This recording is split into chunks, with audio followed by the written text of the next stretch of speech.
Kashinath entertainment YouTube channel के सभी सम्मानित हमारे दर्शकों और श्रोताओं को सादर प्रणाम। आपका स्वागत करता हूं और आज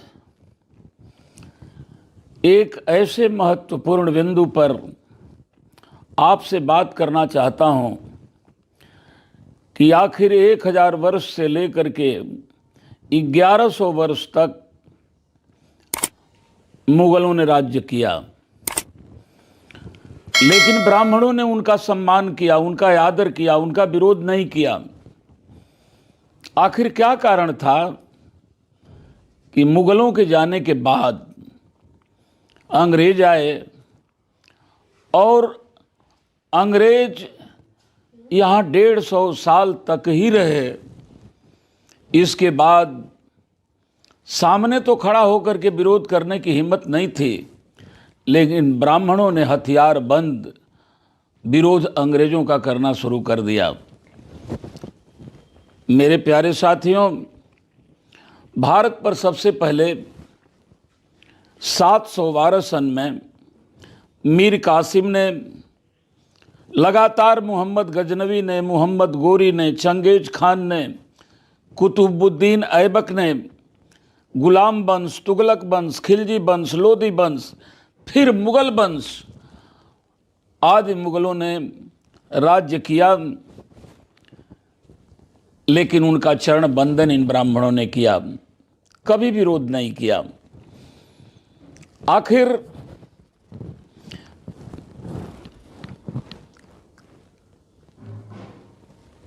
मुगलों ने हालांकि खूब अत्याचार किए, लेकिन उनका विरोध नहीं किया, इसलिए कि मुगलों ने उनकी मनुस्मृति को छेड़छाड़ नहीं किया। मुगलों के बाद अंग्रेज आए। उम्मीद थी ब्राह्मणों को कि हमारी मनुस्मृति की व्यवस्था अंग्रेज भी कायम रखेंगे, लेकिन अंग्रेजों ने जब इस देश में शूद्रों की, अछूतों की दुर्दशा देखा, ब्राह्मणों का अत्याचार देखा, तो उन्होंने, अंग्रेजों ने 1795 ईस्वी में अधिनियम 11 बना करके शूद्रों को भी संपत्ति रखने का अधिकार दे दिया। इसके पहले मनुस्मृति का संविधान था, संपत्ति का अधिकार केवल ब्राह्मणों को था। कोई शूद्र संपत्ति रखने के हैसियत में हिम्मत नहीं कर सकता था। यह कानून 1795 में अधिनियम 11 के द्वारा अंग्रेजों ने स्थापित किया। 1773 में ईस्ट इंडिया कंपनी ने रेगुलेटिंग एक्ट पास किया, जिसमें न्यायालय में समान व्यवस्था लागू की गई। काल के सामंत ब्राह्मण नंद कुमार देव को फांसी हुई थी। इस बात को समझ लें कि पहले मनुस्मृति के संविधान के अनुसार ब्राह्मण कितना ही अत्याचार करेगा, व्यभिचार करेगा, उसको सजा नहीं होती थी। लेकिन अंग्रेजों ने 1773 में एक कानून बनाया कि कोई भी गलती करेगा, ब्राह्मण भी करेगा, शूद्र भी करेगा, अछूत भी करेगा, तो सबको समान दंड दिया जाएगा। और इसी कानून के तहत बंगाल में एक नंद कुमार सामंतवादी ने बहुत अछूतों का कत्ल कर दिया था और उस ब्राह्मण को अंग्रेजों ने फांसी की सजा दिलवाया था।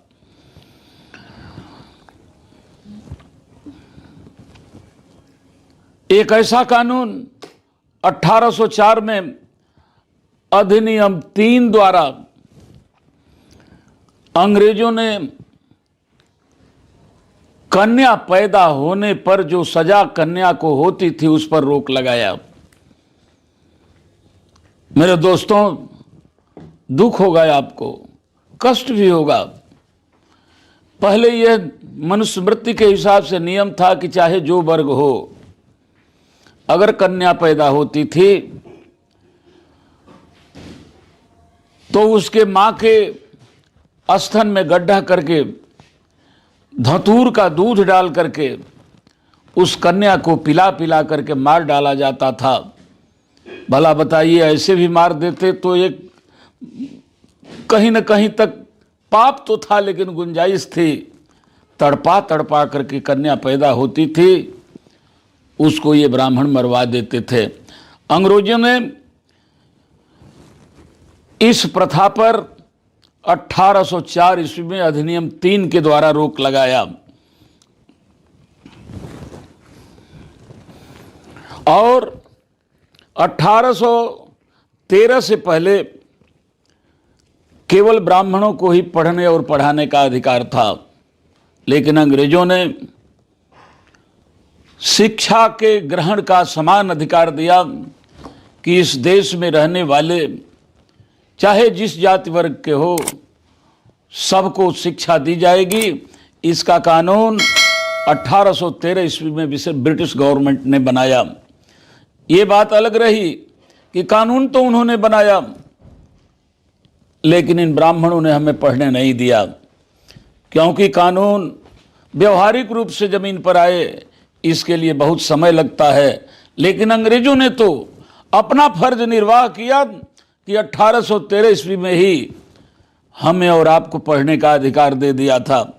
1813 में ही अंग्रेजों ने दास प्रथा का अंत किया।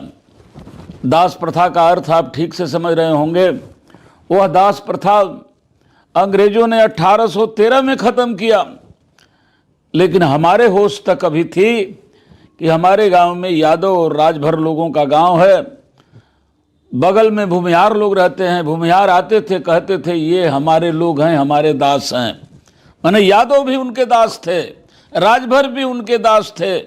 सही बात तो ये है कि ब्राह्मण सबको दास बना करके रखे थे। 1813 में अंग्रेजों ने इस प्रथा को अंत करने का काम किया।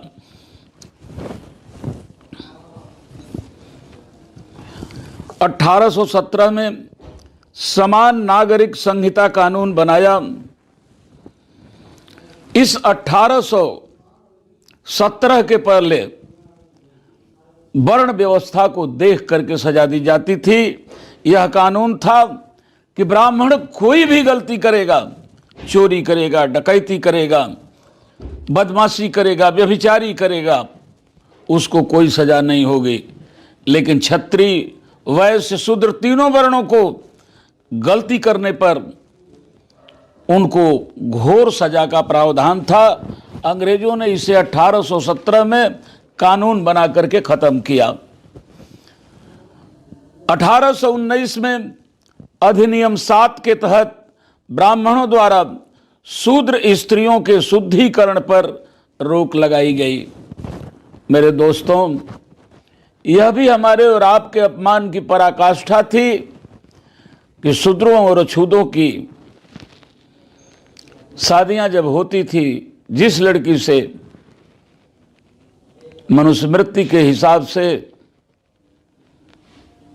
उन लड़कियों को पहले 3 दिन शुद्ध करने के लिए ब्राह्मणों के यहाँ भेजा जाता था और 3 दिन के बाद छिपे छिपाए तौर पर बता रहे हैं कि वो हमारी पूर्वज माताओं को शुद्ध करके तो हमारे घर भेजते थे। 1819 में अंग्रेजों ने कानून बनाया कि अब कोई भी शूद्रों की, अछूतों की लड़की शादी होने के बाद इन ब्राह्मणों के घर में नहीं जाएगी। मेरे दोस्तों, 1830 ईस्वी में अंग्रेजों ने नर बलि प्रथा पर रोक लगाई। पहले पंडितों के घर बनते थे या किसी बड़े पुल का, छोटे पुल का निर्माण होता था, तो शूद्रों और अछूतों के, माने हम लोगों के छोटे छोटे लड़कों को ले जाकर के उसकी नींव में बलि दी जाती थी, ताकि जो पुल बनेगा, वो घर बनेगा, उसकी नींव मजबूत होगी। हम लोगों के सहने की भी पराकाष्ठा थी। क्या करें, लेकिन अंग्रेजों ने इस बात पर गौर किया कि ये ब्राह्मण अछूतों के ऊपर, शूद्रों के ऊपर, पिछड़ों के ऊपर दुर्दशा पर दुर्दशा ढा रहे हैं। इस प्रथा का उन्होंने अंत किया और 1833 में अधिनियम 87 के द्वारा सरकारी सेवा में भेदभाव पर रोक अर्थात योग्यता ही सेवा का आधार गया तथा कंपनी के अधीन किसी भारतीय नागरिक को जन्म स्थान, धर्म, जाति या रंग के आधार पर वंचित नहीं किया जा सकता है। पहले ब्राह्मणों को ही किसी कंपनी में नौकरी पर रखा जाता था, लेकिन अंग्रेजों ने कहा कि नहीं, जो इस देश का निवासी होगा, किसी भी जिले का, प्रांत का होगा, किसी भी जात धर्म का होगा, पुरुष होगा अथवा महिला होगी, सबको समान अधिकार, जो योग्य होगा, नौकरी के लायक होगा। 1834 में पहला विधि आयोग का गठन किया और कानून बनाया कि व्यवस्था में जाति, वर्ण, धर्म, क्षेत्र की भावना से ऊपर उठकर और आगे काम करने के लिए तत्पर होना आयोग का प्रमुख उद्देश्य था। एक कानून गजब था इन ब्राह्मणों का कि जब शूद्रों का और अछूतों का पहला पुत्र होता था तो नियम था कि उसे गंगा में फेंक दोगे। यह नियम था कि गंगा को दान करोगे, क्योंकि ब्राह्मण ये जानते थे कि किसी का पहला पुत्र मजबूत होता है, बलवान होता है, बुद्धिमान होता है। नियम था कि कोई भी शूद्र और अछूत की बेटी अगर बच्चा पैदा करेगी, बेटा पैदा करेगी, तो उसे गंगा दान करेंगे। सारा दुख सह करके भी हम कुछ नहीं बोल पा रहे थे, लेकिन 1835 में अंग्रेजों ने हमारे दुख को देखा और कानून बना करके इस पर रोक लगाया।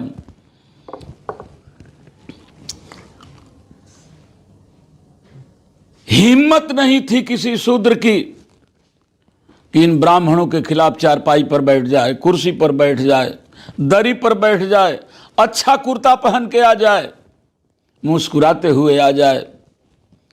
लेकिन अंग्रेजों ने इस प्रथा को भी 1835 में कानून बना करके कि कोई भी, हर आदमी आदमी है, चाहे ब्राह्मण हो, शूद्र हो, वैश्य हो, क्षत्रिय हो, सबके सामने कुर्सी पर बैठ सकते हैं। हालांकि कानून लगने के बाद भी, आज़ादी के बाद तक, अब तक भी भारत के अंदर बहुत ऐसी जगह हैं जहाँ पर हमारे लोग इनके सामने पर डर के मारे कुर्सी पर नहीं बैठते। लेकिन अंग्रेजों ने कानून बना करके इसे 1835 में ही ख़त्म कर दिया था।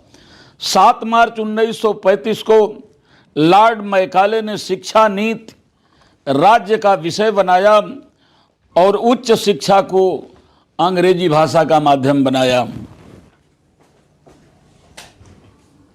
अगर हमें पढ़ने का भी थोड़ा सा अधिकार अंग्रेजों ने दे दिया था तो ये मनवादी ब्राह्मण विद्यालयों में संस्कृत पढ़ाया करते थे।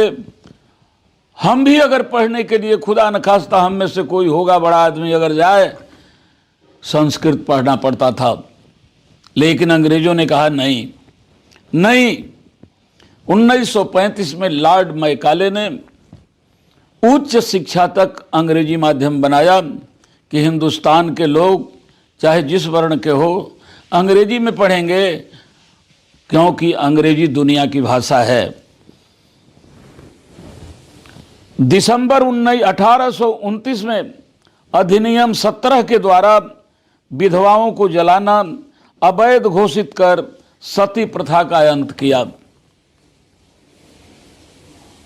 पहले पति मर जाता था तो ये ब्राह्मण खड़ा होकर के उस विधवा पत्नी को आग में जला करके भून देते थे। अंग्रेजों ने इस प्रथा को कानून बना करके अंत किया। सबसे महत्वपूर्ण बात, देवदासी प्रथा पर रोक लगाया। मेरे दोस्तों, आप पढ़े होंगे, गले में हाड़ी कमर में झाड़ू बांधे जाते थे और शूद्र वर्ण की जो भी लड़कियां होती थी उन्हें मंदिरों में दान दे दिया जाता था, जिन्हें देवदासी प्रथा कहते थे। देवदासी हो जाती थी और पंडित पुजारी ब्राह्मण उनके साथ अनैतिक कार्य करते थे और जो लड़का पैदा होता था उसे हरिजन कह दिया जाता था।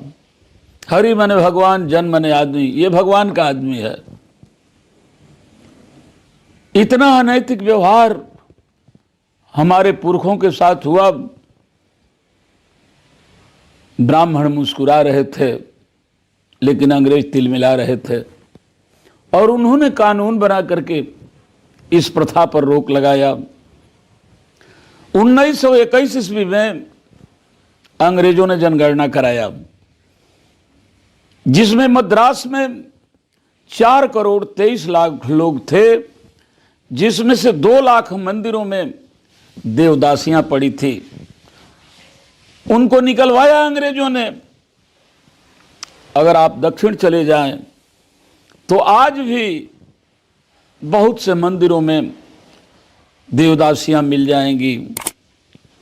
अंग्रेजों ने तो कानून बनाया, आजादी के इतने साल बीत गए, लेकिन कम ज्यादा यह प्रथा दक्षिण में चालू है।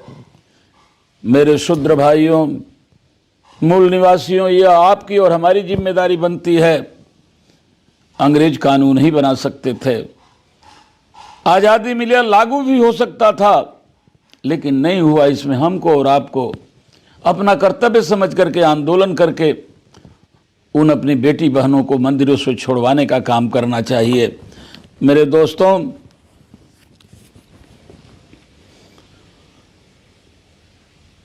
मनवादियों के जमाने में विद्यालय नहीं, आश्रम चलता था। उन आश्रम में पढ़ने के लिए लोग जाते थे, अपने मन माफिक अपने धर्म के अनुसार हमारे लोगों को भी शिक्षा देते थे। यह बात अंग्रेजों को अच्छी नहीं लगी, तो 1849 में उन्होंने कलकत्ता जैसे महानगर में JED बेटन ने, अंग्रेज ने एक बालिका विद्यालय की स्थापना किया, ताकि हमारी बेटियां भी उसमें जाकर के शिक्षा ग्रहण कर सके।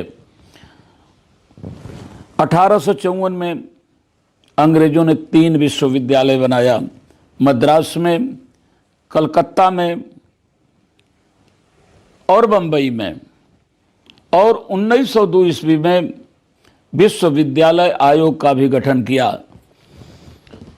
1863 में अंग्रेजों ने कानून बनाकर चरक पूजा पर रोक लगाया। 1871 में अंग्रेजों ने भारत में जातिवार जनगणना प्रारंभ किया था, जो लगातार 1871 से 1941 तक चली। लेकिन 1948 में, जब 1947 में 15 अगस्त को देश आज़ाद हो गया, तो 1948 में पंडित जवाहरलाल नेहरू ने कानून बना करके उस जनगणना पर रोक लगा दिया, जो अंग्रेजों ने जनगणना के लिए हिंदुस्तान में कानून बनाकर चालू कराया था। 1872 में सिविल मैरिज एक्ट द्वारा बाल विवाह पर रोक लगाया अंग्रेजों ने, और अंग्रेजों ने महार और चमार रेजिमेंट बनाकर इन जातियों को सेना में भर्ती होने के लिए भी कानून बनाया। लेकिन ब्राह्मणों के दबाव में आकर के अंग्रेजों ने कुछ ही दिन के बाद इस कानून को अंग्रेजों ने ख़त्म कर दिया। मेरे दोस्तों, अगर इनकी बात अगर हम देखें तो दोस्तों, कहीं से न कहीं से हमारा खून खौल उठेगा। अंग्रेजों ने रैयत बाड़ी पद्धति बना करके प्रत्येक भूमिदार को भूमि का स्वामी स्वीकार किया, कानून बनाया। हमारे लोग खेतों में काम करते थे, गरीब थे, खेत उनका था, ब्राह्मणों का। अंग्रेजों ने कानून तो बनाया, लागू शायद 100% अब तक नहीं हुआ है कि जो जिस भूमि में काम कर रहा है, जोत बो रहा है, वही उसका मालिक होगा। शूद्रों को, अछूतों को बहुत कुछ देने का प्रयास किया अंग्रेजों ने। 1918 में साउथ बरो कमेटी को भारत में अंग्रेजों ने भेजा। यह कमेटी भारत में सभी जातियों का विधिमंडल कानून बनाने की संस्था में भागीदारी के लिए आया था। साहू जी महाराज के कहने पर पिछड़ों के नेता भास्कर राव जाधव और अछूतों के नेता डॉक्टर भीमराव अंबेडकर ने अपने लोगों को विधिमंडल में भागीदारी के लिए ज्ञापन भी दिया था। उस समय एक आयोग बनाया अंग्रेजों ने, जिसमें हमारे पूर्वज, हमारे पुरखे, जिन्होंने शिक्षा में क्रांति चला करके हमें भी शिक्षित होने का आंदोलन किया था, साहू जी महाराज ने भास्कर राव जाधव को और डॉक्टर भीमराव अंबेडकर जी को उसमें मेंबर बनाया, ताकि ये भागीदारी के विषय में पॉइंट बना करके अंग्रेजों को ज्ञापन दे, और दिया भी गया। 1919 में भारत सरकार ने विधि आयोग का गठन किया। 1919 में अंग्रेजों ने ब्राह्मणों को जज बनने पर रोक लगा दिया और कहा, बहुत महत्वपूर्ण फैसला अंग्रेजों ने 1919 में लिया और कहा कि ब्राह्मण जज नहीं होंगे, इनमें न्यायिक चरित्र नहीं होता। इस धरती पर सबसे, दुनिया में सबसे बड़ा जातिवादी अगर कोई है, ब्राह्मण है। अंग्रेजों ने 1919 में कानून बना करके ये नहीं जज होंगे कानून बनाया था।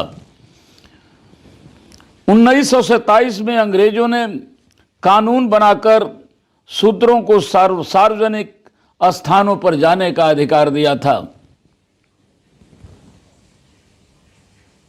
मंदिरों में जाने का, विद्यालयों में जाने का, कुएं पर जाने का अधिकार 1927 में अंग्रेजों ने हमको दिया था। लेकिन मित्रों, में झूठ नहीं बोलता, यही काम कुछ दिन पहले यादवों के साथ भी हो रहा होगा। लेकिन जब हम छोटे थे तो हमारा गांव भूमिहार साहब लोगों का है, राय साहब लोगों का है। हमारे गांव की राजभर जाति उनके कुएं पर नहीं चढ़ पाती थी। जरूर 50 वर्ष पहले यादव भी नहीं चढ़ पाते होंगे, लेकिन हमारे सामने राजभर, बिंद, मलाह कुएं पर नहीं चढ़ पाते थे कि कुआं अशुद्ध हो जाएगा। अंग्रेजों ने इस दर्द को समझा और सार्वजनिक स्थान पर जाने के लिए 1927 में कानून बनाया। 1927 में साइमन कमीशन की नियुक्ति की, जो 1928 में भारत में अछूत लोगों की स्थिति को सर्वे करने और उनका अधिकार देने के लिए आया, जिसके विरोध में गांधी और लाला लाजपत राय ने बहुत ही घोर विरोध किया, जिसके कारण कमीशन अधूरी रिपोर्ट लेकर के चला गया। बात मेरी समझ रहे होंगे, मैंने बहुत बिरहा गाया साइमन कमीशन का, थोड़े में समझ लीजिए कि भारत में आवाज उठी डॉक्टर अंबेडकर जी के अगुवाई में कि यहाँ 21% दलित हैं और 64% पिछड़े हैं, 85% इनको आरक्षण चाहिए, पिछड़े भी गरीब हैं। ब्राह्मणों ने कहा कि यहाँ चमारों को तो मान सकते हैं, लेकिन पिछड़े गरीब हैं ये नहीं मान सकते।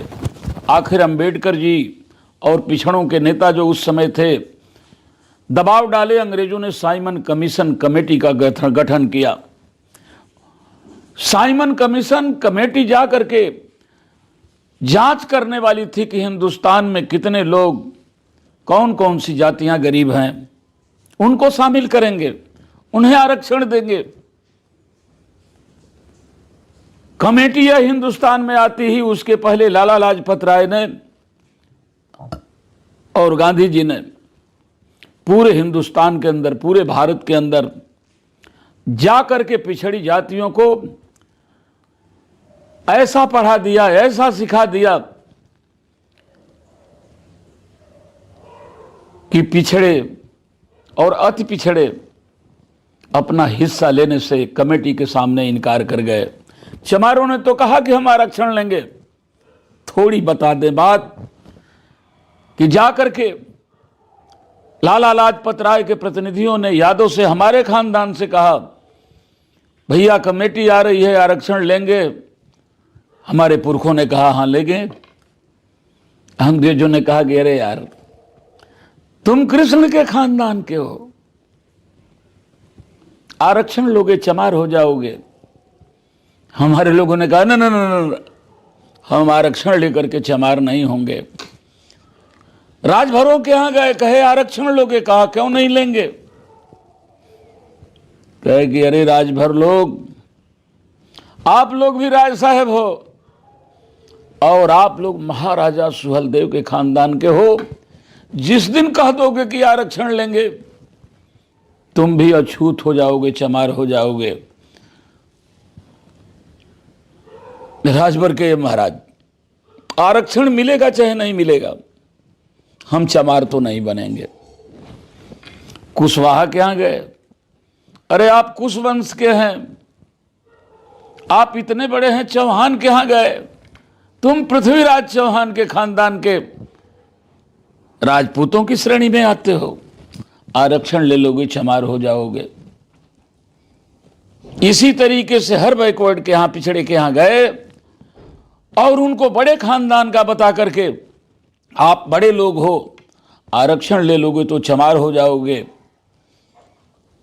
समझा करके चले गए। और जब वह कमेटी आई, साइमन कमीशन, सारे लोगों ने कह दिया, पिछड़ों ने, कि नहीं भैया, आप अपना आरक्षण लिए रहिए, हम चमार नहीं बनेंगे। अंबेडकर जी चमारों को तो दिलवा सके, लेकिन हम लेने के लिए तैयार नहीं हुए। अंग्रेजों ने तो वफादारी की थी कि ब्राह्मणों से मुक्ति दिलाने के लिए साइमन कमीशन को भेजा था। अगर हम नहीं लिए, दोस्तों, आखिर हम कब तक गलती करेंगे। अब तो आजादी है, हमारी आबादी 85% से अधिक है, हम गुलाम बन करके हैं आर्थिक। बस आपको सोचने समझने के लिए यह बात आप लोगों के बीच में कर रहा हूं। इस पर फिर भी अंग्रेजों को संदेह हुआ कि हमें एक बार और साइमन कमीशन की रिपोर्ट पर विचार करना चाहिए। और अंग्रेजों ने 12 नवंबर 1930 को भारतीय प्रतिनिधियों को लंदन में गोलमेज सभा में बुलवाया। गोलमेज सभा में जाने के लिए आप जानते होंगे कि बाबा साहब डॉक्टर भीमराव अंबेडकर गोलमेज सभा में जाने के लिए लंदन तैयार हो रहे थे। तब तक उनका बहुत ही खूबसूरत लड़का राजरतन दुनिया को छोड़कर चला गया, लाश पड़ी हुई थी। भाई ने कहा, आप लंदन जा रहे हैं? बाबा साहब ने कहा, हाँ जा रहे हैं। राजरतन का देहांत हो गया। बारे बाबा साहब, अंबेडकर जी, उन्होंने कहा भाई से, मरे हुए बेटे को तुम संभाल लेना। आज तो मेरा एक बेटा मरा है, अगर लंदन गोलमेज सभा में नहीं जाऊंगा तो मेरे करोड़ों बेटे मर जाएंगे। हे पूजनीय बाबा साहब डॉक्टर भीमराव अंबेडकर, अगर आप नहीं होते तो पिछड़ों और दलितों की क्या दुर्दशा होती, जिसको शब्दों में नहीं बांधा जा सकता। 24 सितंबर 1932 को अंग्रेजों ने कम्युनल अवार्ड घोषित किया, जिसमें निम्न प्रमुख अधिकार दिए गए। एक कानून बनाया जिसमें ये अधिकार दिए गए कि जो भी वयस्क हो जाएगा 18 वर्ष का, उसको वोट देने का अधिकार होगा, उसके पहले नहीं था। विधानमंडलों और संघीय सरकार में जनसंख्या के अनुपात में अछूतों को आरक्षण का अधिकार दिया।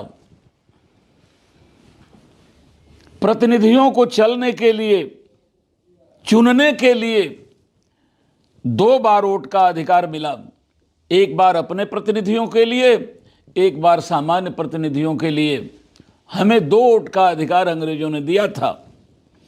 19 मार्च 1928 को बेगारी प्रथा के विरुद्ध अंबेडकर जी ने मुंबई विधान परिषद में आवाज़ उठाई, जिसके बाद अंग्रेजों ने इस प्रथा को भी समाप्त कर दिया।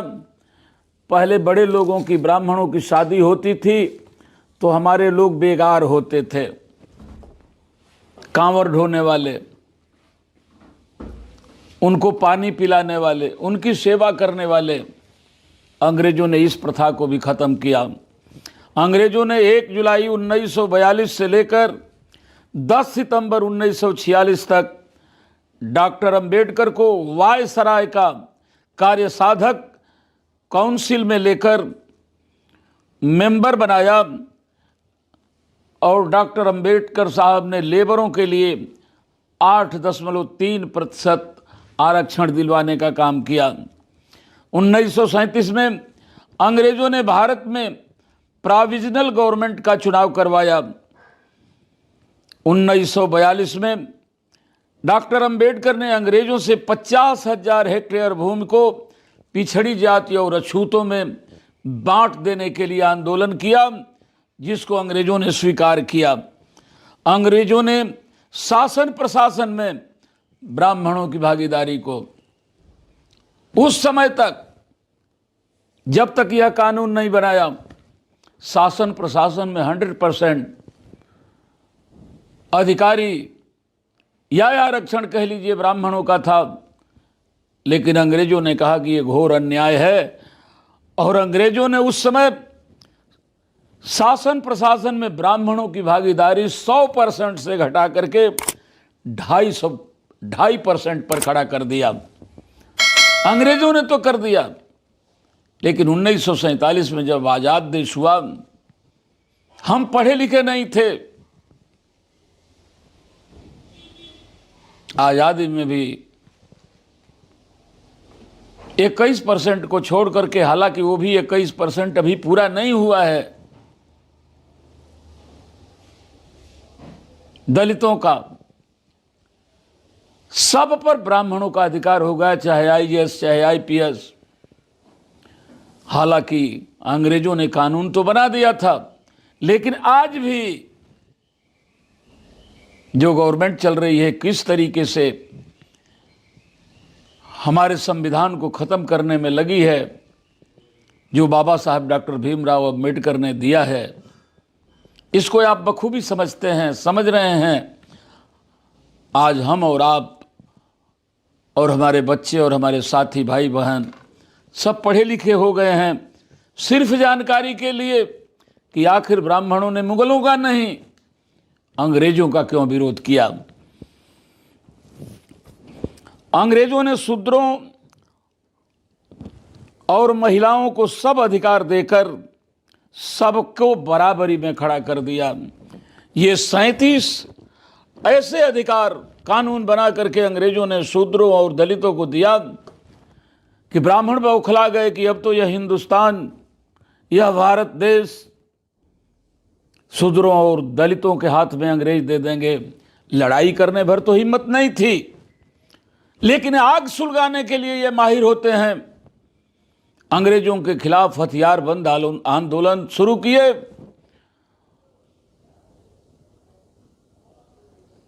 हम नहीं समझ पाए, इनके आंदोलन में सबसे पहले शूद्र और दलित कूद पड़े। आज भी इतिहास का पन्ना खोलिए तो अंग्रेजों को भगाने के लिए 80%, 85%, 90% तक शूद्रों ने गोलियां खाई हैं, दलितों ने गोलियां खाई हैं और इन्होंने फांसी का तख्ता चूमा है। आज फिर वही दुर्दशा होने जा रही है अगर हम और आप एक नहीं हुए।